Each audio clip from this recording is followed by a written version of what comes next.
En France, plus aucun département en alerte rouge canicule aujourd'hui. Mais la vague de chaleur n'est pas terminée pour autant. 75 départements maintenus en vigilance orange.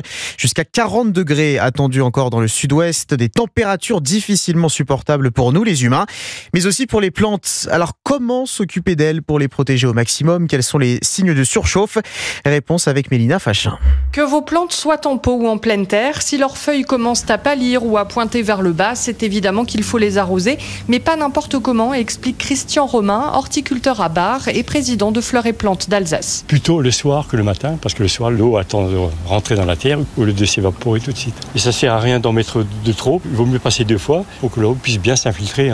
Tous les 2 jours, bien arroser, parfois ça peut largement suffire. Et mouiller la terre plutôt que de vaporiser les feuilles. Autre astuce, mettre du paillis au pied de vos plantes. Ça peut être du foin ou des écorces, ou alors mettre aussi, si vous avez du compost par-dessus. Vous pouvez aussi leur donner de l'engrais, mais sans abuser. Bon à savoir, les peaux claires retiennent moins la chaleur que les foncées, un peu comme nos vêtements. On peut aussi, s'il le faut, pourquoi pas mettre une toile de jute ou quelque chose autour. N'hésitez pas à placer vos petites plantes en pot dans l'ombre des plus grandes. Et surtout, ne pas tailler maintenant, ça c'est très important. C'est dommage parce que ces premières feuilles qui étaient habituées au soleil, si vous taillez, celles du dessous vont griller. De la même manière, évitez de semer de nouvelles plantes dès maintenant. Attendez la fin de la canicule. Enfin, même s'il est un peu tard, mais vous le saurez pour les prochaines vagues de chaleur. Offrez de la terre de qualité à vos plantes. Rien de mieux pour les aider à se défendre.